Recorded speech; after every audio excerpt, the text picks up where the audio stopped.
Hello, everyone, and welcome back again to the ABCs of Politics and Culture. We're excited to have you guys joining us today, and we are in the middle of campaign season, and so we have plenty of victims for our podcasts. And today we're excited to have our former Speaker of the House, Charles McCall, who is a candidate for the governor of Oklahoma. And I know that he'll have a lot to share with us, and I'm sure my cohorts here will have a lot of questions for him. Great to be with you all this morning. Good morning. Yeah, great to have you. So, Charles, tell us a little bit about yourself, and let's also deal with this issue. One of the campaign ads that I think has been maybe one of the toughest on you is the fact that you were a Democrat and you've contributed to Democrats. I understand it, knowing where you came from and when that was. But go ahead and explain that and tell us anything else about. First, tell us anything else about. I'm not sure you were Speaker for 4 years. Is that correct? Speaker of the House for 8 years, four terms, Oh, 4 2 years. wow. Does that set a record? It is, yes. That now the Republicans have the record. We nudged out Glenn Johnson, the Democrat that held the record in the state. Yeah, I remember him. I do too. Well, thank you for the question. And listen, I'm a fifth generation Oklahoman. Our family has lived in the southern part of what is the state of Oklahoma now since 1885, between Tishomingo and Atoka. And I'm a community banker. Our family owns the AmeriState Bank. I'll tell you the question about being a registered Democrat. Yes, like President Trump and Ronald Reagan, I too was registered Democrat at one time, and it's been a long time ago, 15 plus years. Ironically, I became a Republican a year before our president, Donald Trump, became a Republican, and I became a Republican 11 years earlier in life than President Ronald Reagan did. I haven't contributed, what's ironic is those who are attacking me on that have actually contributed to Democrats more recently than I have. Like I haven't contributed to a Democrat since probably it would have been 2010 would have been the latest, but probably even further back than that. I'd have to go look. But I'm from the part of the state where I'll tell you on my 18th birthday, I was in a senior class, and it was calculus, and the counselor came over the loudspeaker and said, "Charles, report to the counselor's office," which I did, and I walked in, and the counselor said, "Happy 18th birthday! It's time to vote." And they said, I said, "Well, I don't know anything about politics." And they said, "The only thing you need to know down here is if you want to be able to vote, you got to register Democrat." They And, sprayed for Republicans down there, didn't they? they did. It was tough. And so anyway, I did.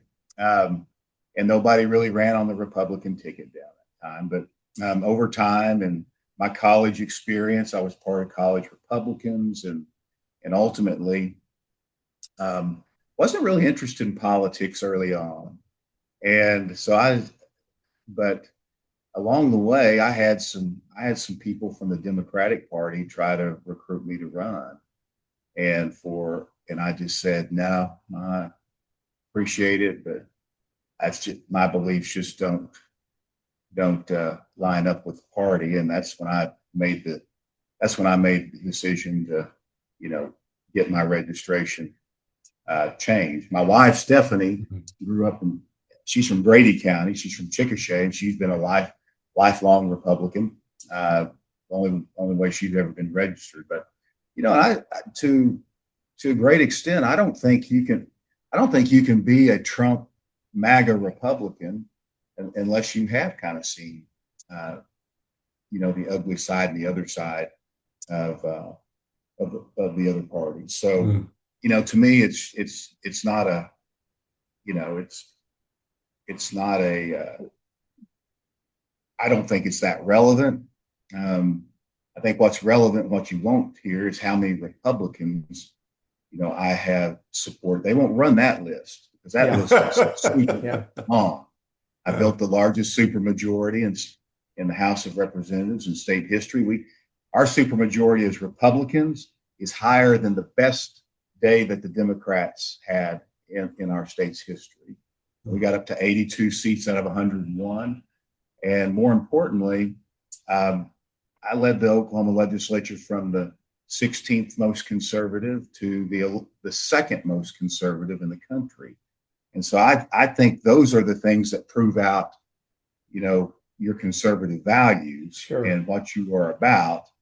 And it's not so much about whether, where you registered at one time.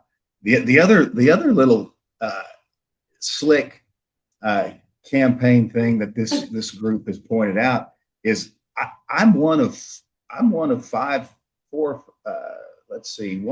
four Charles McCalls in the family, and that group aggregated every contribution that a Charles McCall from Atoka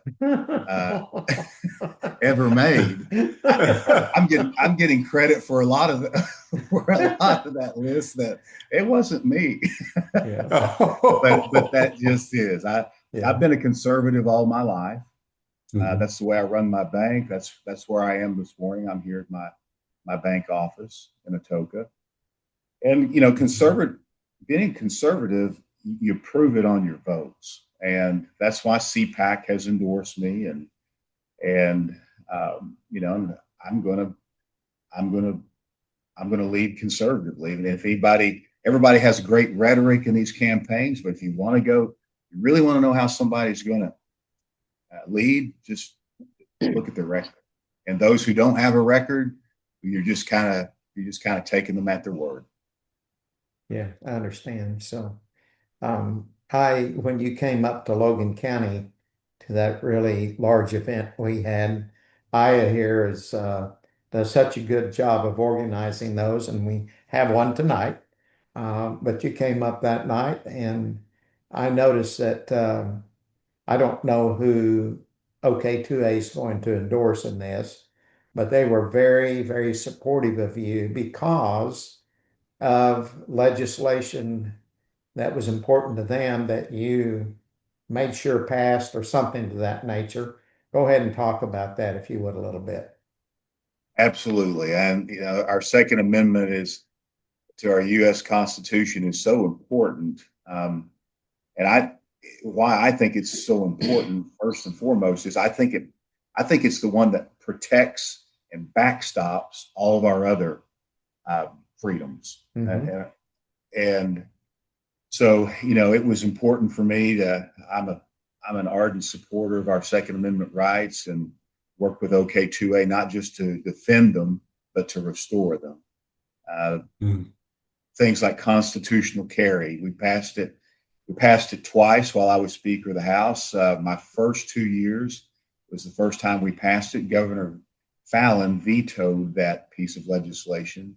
That's not conservative, right, Governor Fallon? Sorry. Not a conservative veto, no. We came back the next year, and under Kevin Stitt's first year of governor, passed it again. And that's the first piece of legislation he signed into law as on his resume for governor in the state of Oklahoma. I think we had it on his desk in 3 weeks. So legislature can move fast when it wants to, Charles. Yes. But beyond that, House Bill 1236 was a piece of legislation that I authored that created the mechanism for Oklahoma basically to enact its 10th Amendment rights under the U.S. Constitution, where Oklahoma, we get to decide how we govern ourselves, where the U.S. Constitution is silent.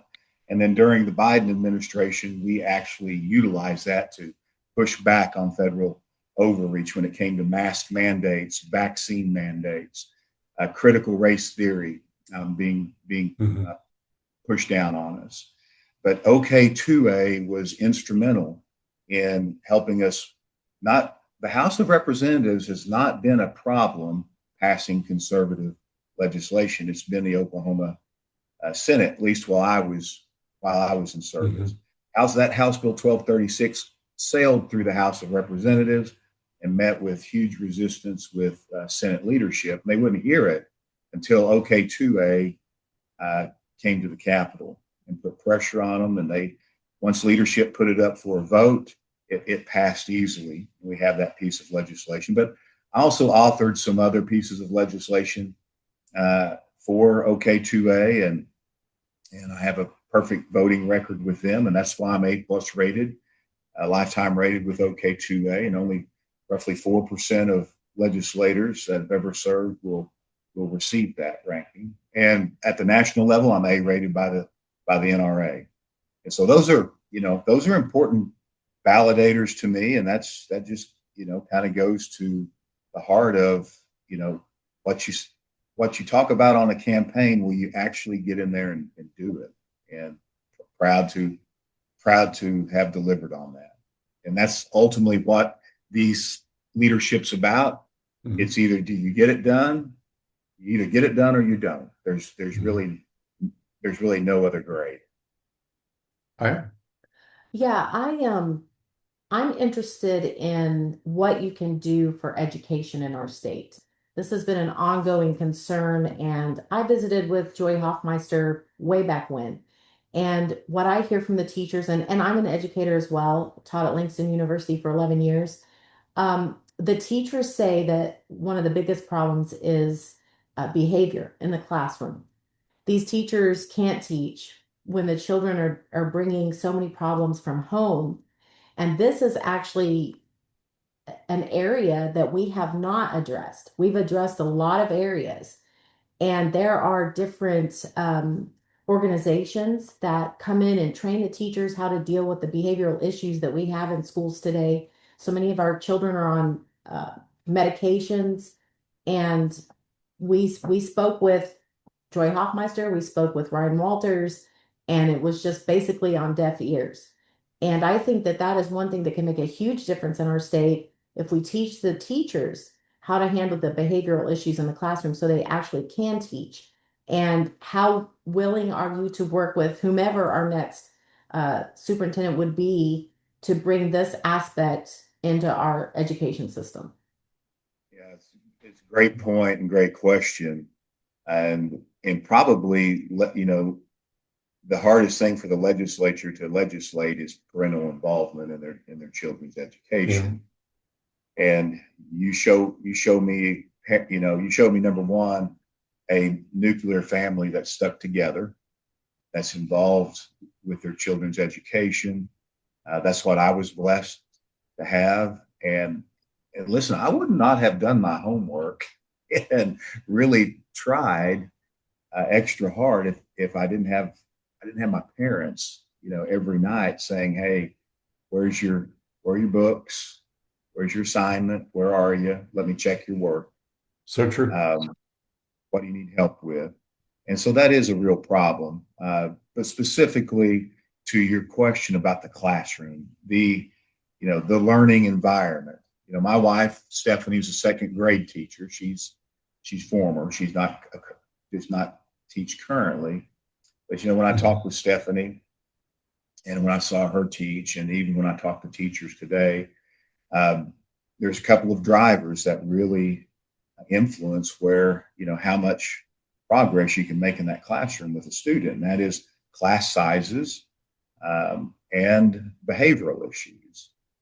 And class sizes, we put enough money back into the funding formula. I was Speaker of the House. We put $1.5 billion new reoccurring in, and that triggered the classroom size requirements for the old House Bill 1017 back in the 80s, early 90s. So you have kindergarten first, and I think second, that have those requirements for smaller classroom sizes again. But the behavioral issues, just one child acting out can disrupt the entire the rest of the body in the class.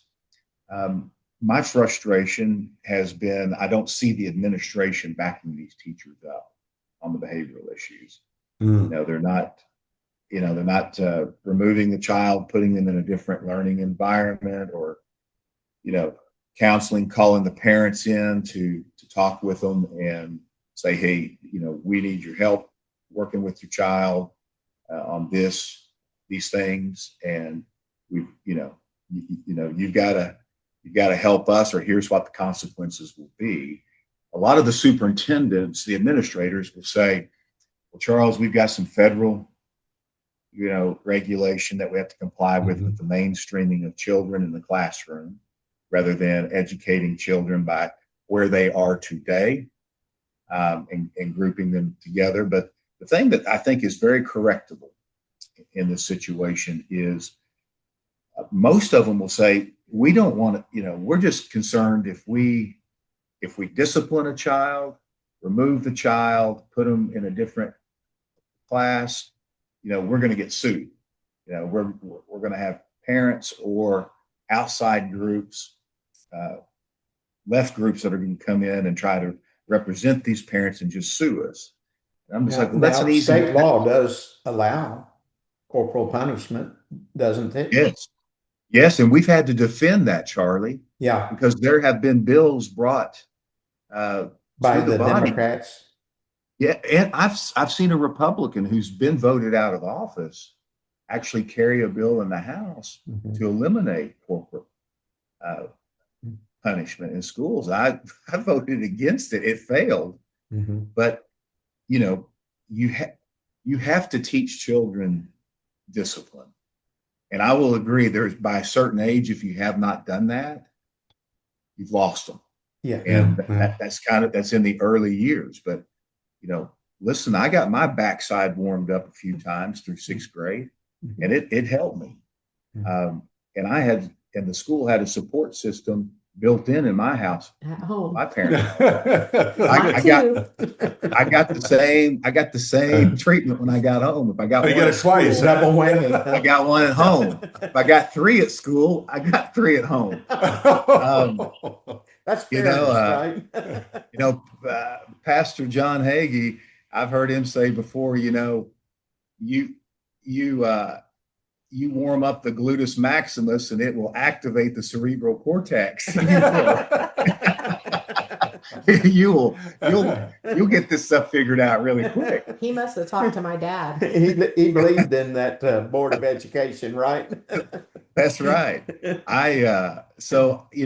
I think it's kind of an easy fix. Go in there and cap damages on schools. I mean, we have on county governments, and now if somebody kicks something over to a federal court, we don't have, the state can't do anything about that. But we need to get serious about empowering these teachers to be able to teach and turn them back into teachers. The biggest problem is, I think these teachers are asked to do much more than just teach. They're asked to be counselors a lot to the children that they teach, especially at the early ages where kids aren't changing subject courses every hour. They're just with one home teacher in the elementary level. They're being teachers, counselors, and parents. They're trying to make sure that these kids were fed before they come to school. Now we have kids coming to school because of the legalization of marijuana.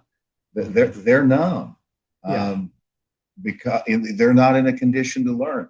We're going to have to get serious about this. A lot of that comes from gummies, doesn't it?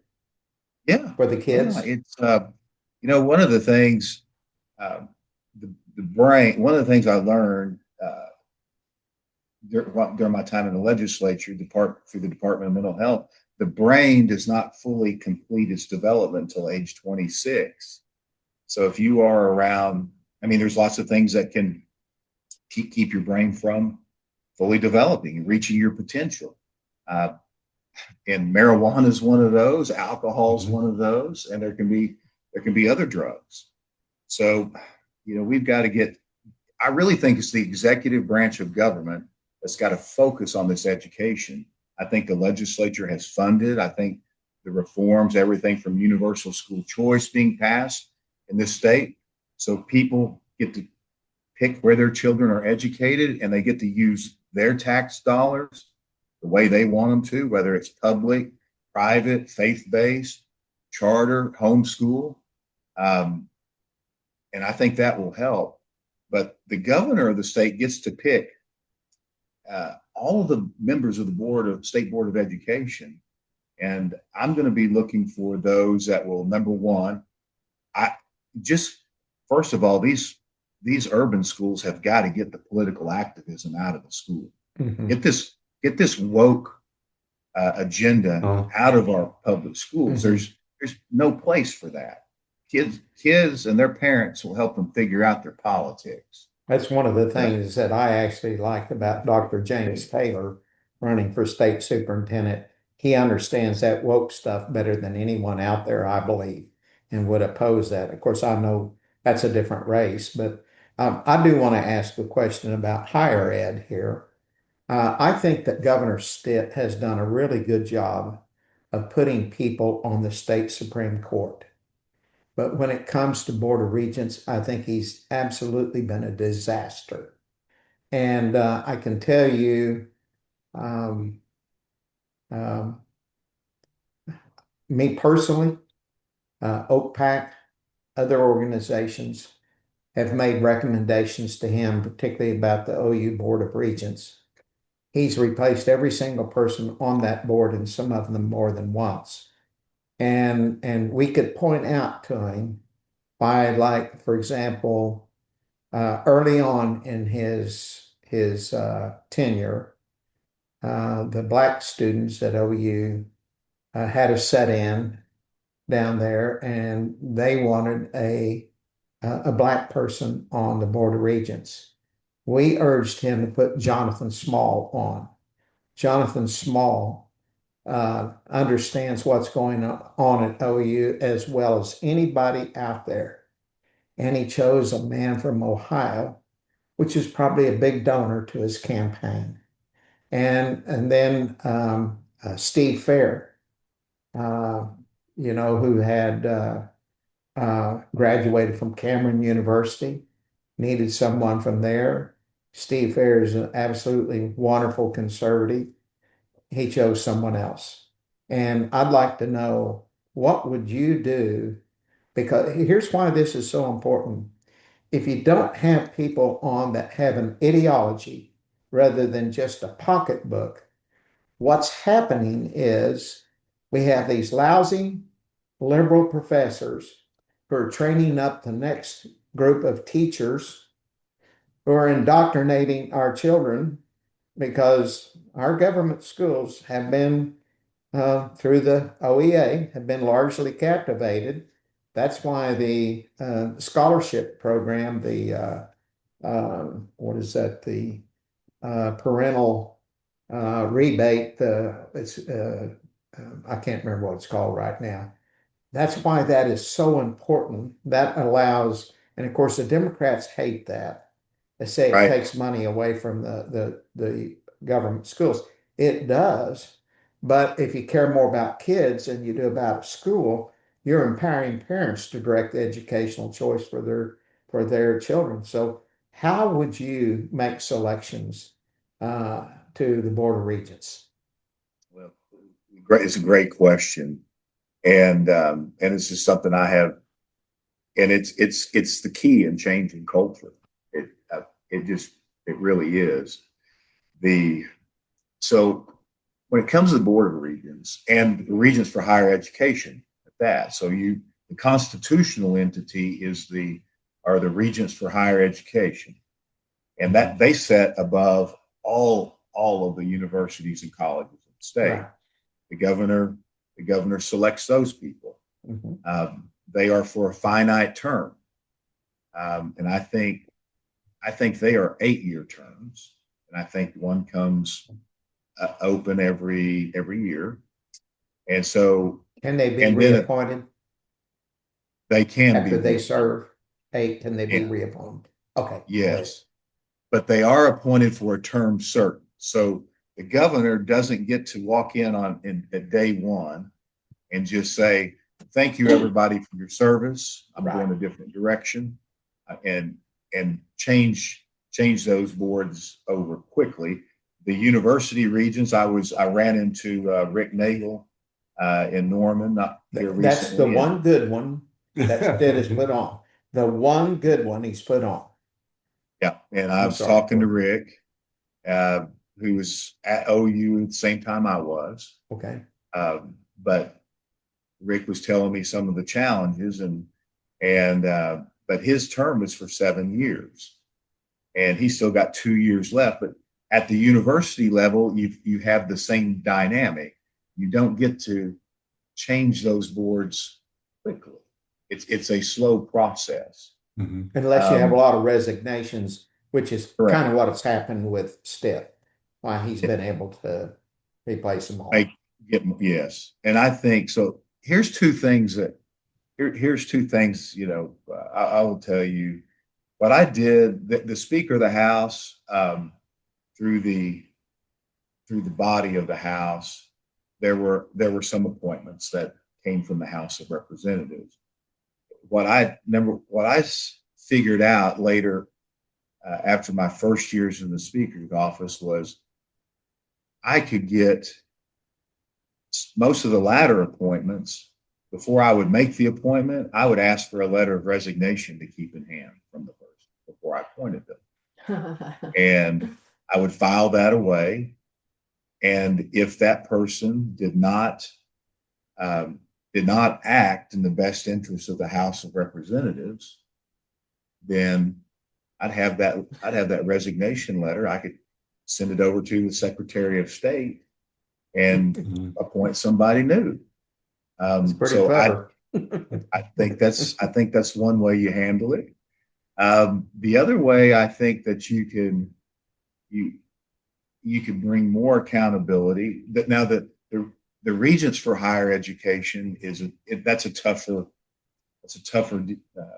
situation because the Constitution identifies them as their own entity. In fact, they are so separate from everything else. When the legislature sends an appropriation to them, the legislature could give them instruction on how they should use it, but they don't have to follow it. Okay. Because they are not accountable to the legislature. On that front, really, if you want to handle the DEI issues, you really have to, I think, you have effectuate the most change at the university level, just by the regents you appoint, making very clear what you expect, have that letter of resignation in hand to execute if you need to. Secondly, I think the legislature, when it appropriates, that money flows through the executive branch. The governor is the chief executive of the executive branch of government. I think having the universities sign a attestation every year before the money is turned over to them that DEI programs are no longer in existence or in any form, and them actually signing signing under oath that's that case before they receive the money also creates a legal path to go back against the university and individuals within the university that if they lie to the governor and lie to the legislature. And so I think those are the two ways you really get your arms around this and get higher education kind of in alignment to go out and get rid of programs that encourage that indoctrinate. At the college level, I mean, people are young adults, and I get the free speech aspect of it. And there's going to be kids that come from high schools and all around the world to some of our universities, but and they're going to have some bad ideas. I will say I'm probably more conservative now in my life than I was when I was younger and trying to, figure certain things out and rationally what made sense. But you can't suppress the free speech. But the problems we're having with universities today are making sure that conservative speech is protected. Kids who want to have conservative speech Right, can. right. And so getting your arms around, and I think some of the university presidents don't feel like they've got enough support and help to go in and change those cultures. And as governor, I'm going to get serious about it. And I'm going to go give them the help that they need. And I'm going to expect that they change things, and I'm going to hold them accountable for it. And so you can go ahead. I like all of the things you're saying about education, and I feel like, moving forward with our state and the issues that we have, that we are going to have to focus on the generations that are coming up. The normal questions I have, uh, infrastructure and all the things that you're hearing probably across the state, I'm kind of bringing today the things that people are messaging me about the common citizen. The other really big complaint I'm hearing is the homelessness issue, or what are we supposed to call that now? Unhoused, Unhoused. unhoused. Oh, geez. Let's stay away from the But woke stuff here. someone sent me a video the other day where they were just driving down, and it was just tent after tent after tent. And a lot of these are even just downtown Oklahoma City area near Penn Square Mall. yeah. And I just came from DC, and it was incredible. I went when I was 18, barely 18, which was a really long time ago. And it was bad then. And when I went this time, which it has been so much worse, it was cleaned up.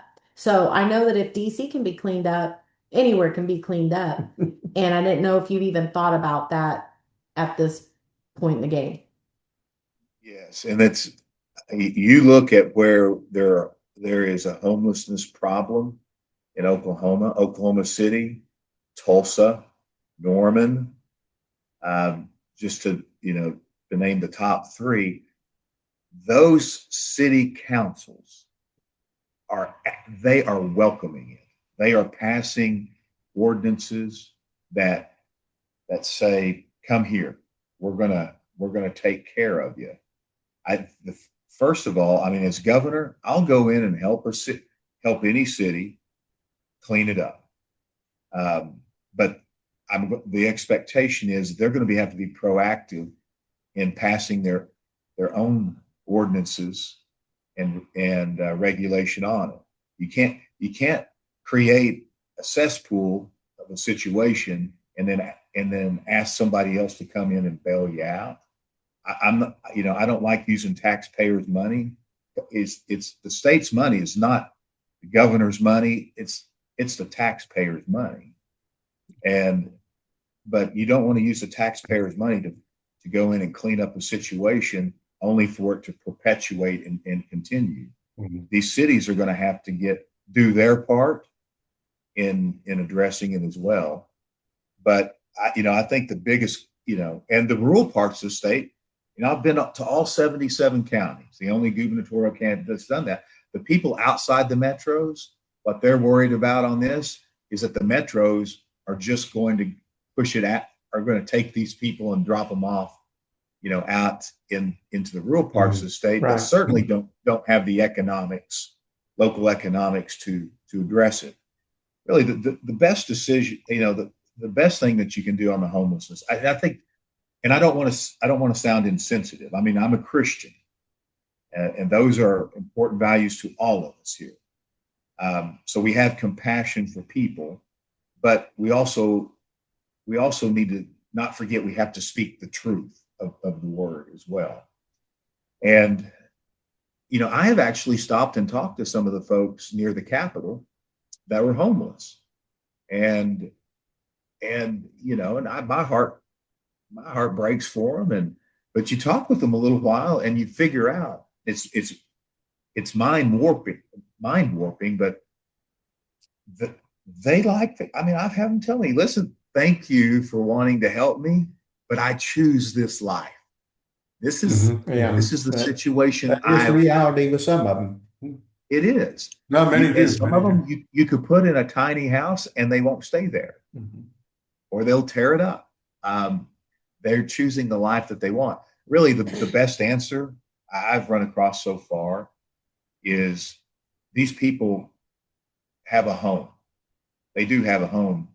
Some other state brought them here, and $147 bus ticket back That's to called their Greyhound therapy, isn't it? that's right. Their home, helping them get back to their home Mhm. is probably the most effective way to deal with it. But there needs to be, the city council in Tulsa has got to start, passing, listening to their people there, and passing ordinances that are reflective of what the people want. Same in Oklahoma City, and that's how you deal with it. I think if you have to send in the National Guard, you could do that to clean up and help. But the most effective way, and I'll commend I think the governor did a good job in Tulsa and went in there. But what you don't hear on the news was those folks that came from California, uh, came from Oregon, came from Washington State. Uh, they got a bus ticket back home, and Well, even down in Texas buses some people up to Lawton because Lawton has a really great food program for anybody who needs a meal and needs food. And down talking with people in Lawton, they've seen an influx of people from Texas coming up, and they're starting to have they don't have a way to get back home. Somebody brought them up, dropped them off. Lawton's, has been feeding them, thinking it's just kind of a meal for a day, so to speak, or a few days, and these people just don't have a way to get back. We've got to stop that with happening from other states, but it is a challenging issue when you have people that don't want to change their behavior or their lifestyle. Sir, I'd like to back you up on that. I worked several years helping the homeless here in Oklahoma City, and there are plenty of organizations such as Homeless Alliance that they will provide a path for anyone who wants to come out of homelessness, all right, to really a self-sustaining, productive member of society. And the homeless are aware of these avenues. Many of them just choose not to take it. They like where they're at. And if they're not willing to pursue that path, there's nothing we can do. Government or otherwise, there's really nothing we can do. Sir, I'd like to bring up two topics if it's all right. The first one is you have a very competitive race. There's a number of candidates in there going at it. And I'd like to ask you, what are your distinctives? What is it to put you head and shoulders above the others, where you should become governor versus the others? Just open-ended question. Could you address that? Thank you for the question. Great question, relevant question. The difference is I've delivered on conservative outcomes. I have I inherited the worst economy in state's history. We turned it around. We got it going again by cutting taxes on families and on business in this state. We proved that conservative policy works. When I left the speaker's office, I had speakers from across the country calling and saying, "We want a copy of everything that you're doing." Oklahoma is proving that conservative policy works economically, culturally, value wise. I mean, Oklahoma was really kind of being elevated to the national stage because of what was not just the policies that we were passing, but the result from those policies. You can see things change. Everybody has great rhetoric, and they're going to promise a lot of things. Charles McCall is the only one who has delivered.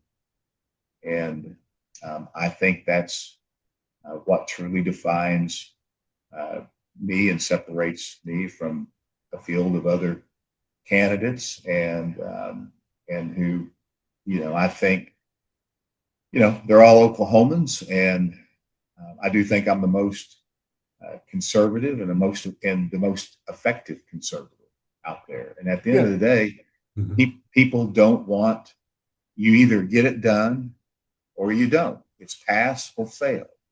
And I don't accept uh, excuses. I'm a CEO. I expect results.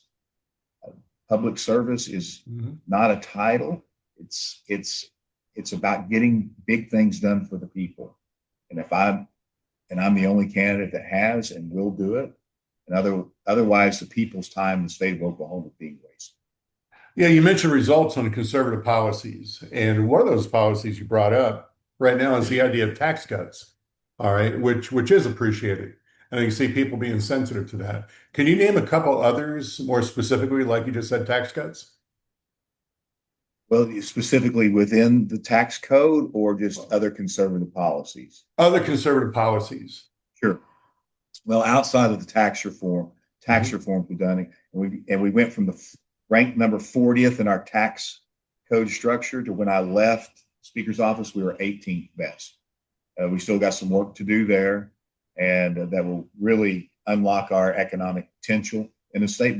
But beyond that, I mean, look, we banned gender reassignment surgeries on minors in the state. We banned Mhm. critical race theory from being taught, protected women in sports, banned vaccine mandates.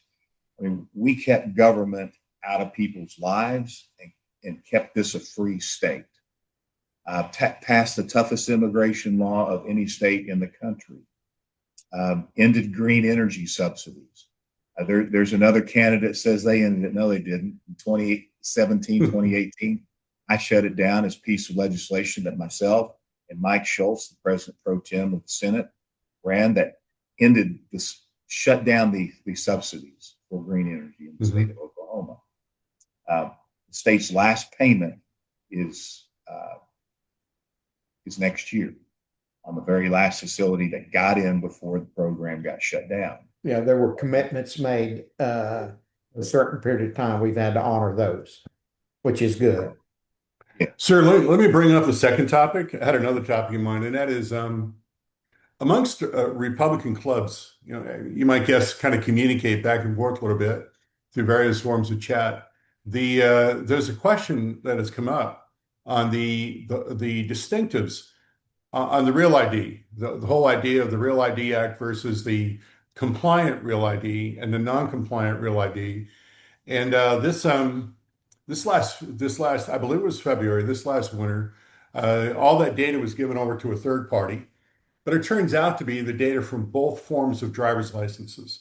And apparently, the origin of that goes back to a bill that you authored in 2017, where in that language, it just says that information could not be given directly to the federal government, leave it open to possibility of indirectly. So I'm wondering now where we're at today, being the author of that bill, if you could explain, because people are looking at you, sir. So I'm just putting this on the table. I'd like to Yeah. give you the chance to address it. Yeah. People are wondering today, what is the difference between these two driver's licenses? It just looks like window dressing because all that data has now gone out for government use and it's going through a third party. The federal government can still get access to it, as well as other agencies. Can you explain the merits of that bill and how it actually protected the non-compliant driver's license, those who didn't want to share that data? Could you address that, Great sir? question. Yeah, it's a great question. And it goes to the heart of the difference between the branches of government. The legislature, we passed a piece of legislation. To your point, my name was on that, to provide a pathway and protection for citizens of the state of Oklahoma who didn't want a real ID. I'm Once one of again, them. you had a federal mandate saying, at this certain date, without an ID with these security measures on it, without this background of proof of who the person really was, you're not going to be able to travel on commercial flights.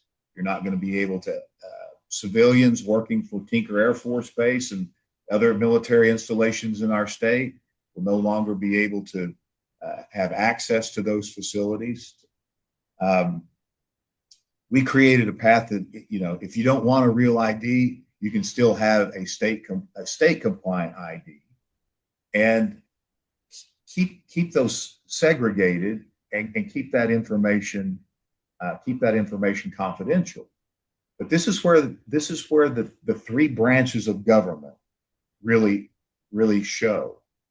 The executive branch did not treat that information like the legislature clearly intended it to be. We passed a piece of, and this was, I mean, we had probably 5 years of discussion on this topic before we came forth with a piece of legislation, because people want, I want government out of people's lives, and most people in the state don't want the government looking over their shoulder all the time, and I don't blame them. Government's here to work for people, not the other way around. But what's happened since that bill has passed, you've had the executive branch who's just kind of flippantly and willy-nilly just like, oh, well, we're going to have to let other people have access to this information. Earlier this year, Governor Stitt took some heat for not turning over certain information on our electorate that the federal government, the Attorney General, wanted to audit Oklahoma's elections. And Governor Stitt did not, and the state election board did not want to turn that information over. The right call on that would have been to tell the Trump administration, you can come to Oklahoma and look at the information and do your audit, but we're not giving you a data dump of everybody's information in this state, their driver's license, you can come here and look at it and do your audit, but we're keeping that information secure. That should be the way this driver's license information is kept and protected. The state issued, non-federal compliant that everybody opts for because they don't want that information out in the federal space, secure it, protect it, do not give it to anybody. That was the legislature's intent in that legislation, and the executive branch of government failed the people of the state. Well, sir, but your legislation allowed for that loophole. It said that the state government couldn't give it directly to the federal government. Because it used the word directly, it allowed the option of being indirectly given to the federal government, which is what happened. It went through a third party. Why was that avenue even left open? In legislation, this is, once again, I would tell you, the way you interpret, the way the executive branch interprets the legislation. Why is the executive branch looking for an argument and a window to be able to do that? The executive branch knows the electorate here in the state. Heck, the legislature's in the same building as the governor. Why don't they just walk across the rotunda and say, hey, it looks like there could be, we can go ahead and give this information out. The legislature would, and even the leaders today would have said, H to the no. That's not what that legislation was supposed. That legislation is there to protect that information. Do not release it under any circumstances. Do not, if there is some little, if you believe there's a loophole in there that can be exploited, the legislature will drop a trailer bill and close it down. But this is just the way the administrative branch looks at things. They look for a way to do what they want to do. Yeah. If the legislation didn't close down every possible hatch on a vehicle, that's, to me, that's a shame that any branch of government would look to exploit.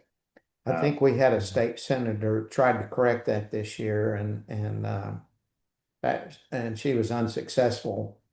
If elected governor, is there a possibility you could help uh, someone in the legislature move that through by bringing that issue, using your bully pulpit and bringing that issue to the public.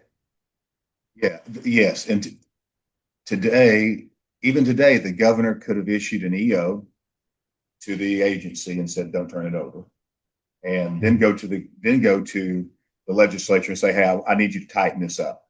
I need you to pass this. Here's what's trying to happen. I believe it to be an unintended consequence of the legislation. I'm going to keep this agency locked down on this thing. Send me the legislation to sign, tighten it up," and which is common. But yes, but I think most importantly, you need a governor who who saw all the possibilities, who that talked through all the ways this thing could go wrong, and the legislature may have got 99 out of 100 of them locked down and missed the one. But that's what trailer bill legislation is. That's why you need a strong executive who says, "You know what? I'm gonna protect the people. I'm gonna use every ounce of power that I have under the Constitution to protect the people." And in this agency realm, while the legislature, delivers me, and I'm going to go ask the legislature for this fix and push for it. And that's what I would do as governor. And I think that experience, having seen how the legislature works and how it can't contemplate every possibility, but that's what the executive branch needs. The executive branch, the people of the state need a governor who knows how to get in there and make those agencies work for the people. The agencies don't want to work for the people. The unintended consequences of term limits in the state of Oklahoma is the empowerment of lobbyists and bureaucrats that answer to no voter. Right. And you've got to have a governor who knows that, who lived it, and will go in there and will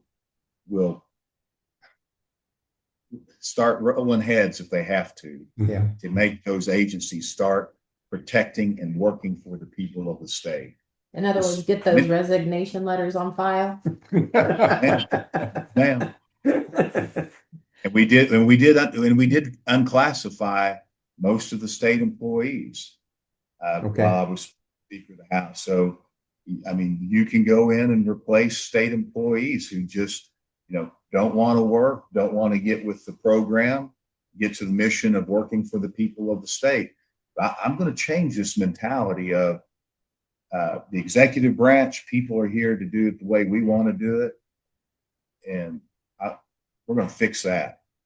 And if I have to fire a bunch of people, I'll do it. I do that in my own organization. So these agencies, I believe if there's a swamp in the government, I believe it's in the executive branch. In the legislative branch, we made those things transparent. We got rid of people who were a problem. The more people are involved and get to see their government work transparently, the better government we're going to have long term. When Governor Stitt came in to office, he had virtually no political experience at all. He was very naive to the whole thing. I don't think he'd even ever voted before. And so at one point in time, I suggested to him it would benefit him if he would meet with just 1 hour a month with a group of movement conservatives that have a institutional base of what's going on. I'm kind of including myself in that 40 years of knowledge there. And just 1 hour, he would get a perspective that would help him make decisions. I don't think you have that much need, but I still think it might be wise if you did that. Meet with 5 or 6 movement conservatives, just 1 hour a month, and you could, you might save yourself some grief and trouble if you did that. So that's just one thought. I do have this one question. We're running short on time here. having been a county commissioner, I know that the cost of building roads is going up and the revenues to do that with are going down. That's not only for the county, that's for ODOT also. Do you have a very quick answer to that? What we can do? And I'm certainly against charging people by the mile they drive. I think that's been something that's been floated, and that comes with all kinds of problems. Yeah, Oklahoma's the 10th fastest growing state in the nation. That brings some challenges. In terms of our county governments, they have more road miles of roads to keep up with in the state of Oklahoma, and they have far less revenue to help them do that. Listen, the real answer to the and solution to the question is we have to have a thriving, robust economy.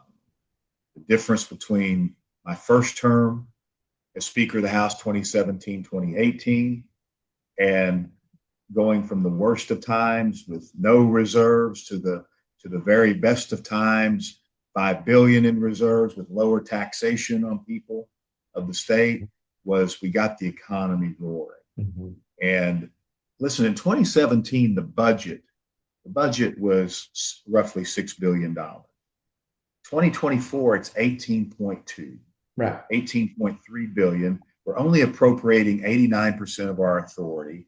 We've have lower taxes on everybody, and we're trying to push surplus back to people in the state.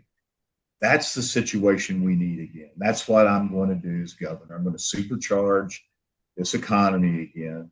And if our economy is doubling and tripling its output every 5 years, 5 to 6 years, we will have the revenue, and we're going to have lower taxation on people. I'm going to get rid of the personal income tax. And every time we cut the personal income tax, we actually had more revenue the next year at the state level. Because you spend the money, it multiplies, throws off money to your cities, your counties, and the state on the consumption side, sales tax side. And that's going to generate the velocity and volume of dollars to address infrastructure, roads and bridges, healthcare, education, law enforcement, mental health, all those things that people want. But the key is an economy that's doubling or tripling its output every 5 years. Well, Speaker McCall, did it before, we can do it again. Mentioning that we're the 10th fastest growing state, this is showing that we're also changing our color from red to blue somewhat. And urban areas are. I guess I should be happy about this, but in my research says that Oklahoma's fourth or fifth conservatively across the nation, and I want to be number one. So should you have 8 years to lead our state, how happy would you be to finish up with Oklahoma being the most conservative state in the nation? Oh, I'd love it. I would consider that a badge of honor. I was really disappointed that the legislature in Oklahoma didn't hit the number one spot. We got to number two. And you want to know what the ranking agency, it was CPAC. And I said, why weren't we number one?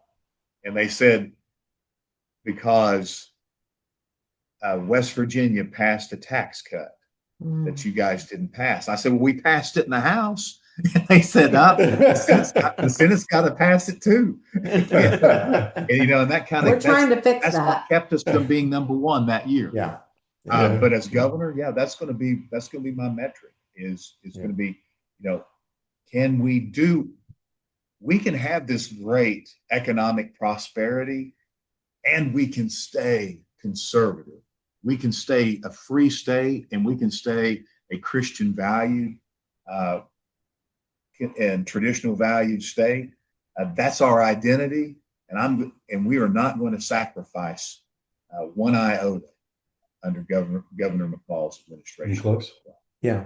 Well, listen, our hour is up, and we really want to thank you. You were great. You didn't break the Zoom or anything that I know of, and but we appreciate very much you coming on. And good luck to you in the race. It looks to be pretty competitive among the top four. And Mr. Speaker, how can people reach out to you? How reach out to your campaign?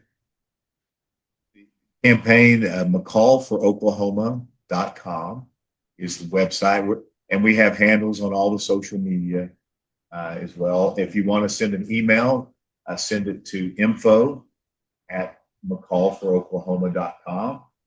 And the campaign team will get it to me, or whatever it is you're seeking. If you want information, yard signs, if you want to talk to me directly, they'll get it routed. Okay. Thank you very much for your time, sir. Appreciate it. Thank you very much. Okay. Thank Bye-bye. you. God bless you all. Mm-hmm.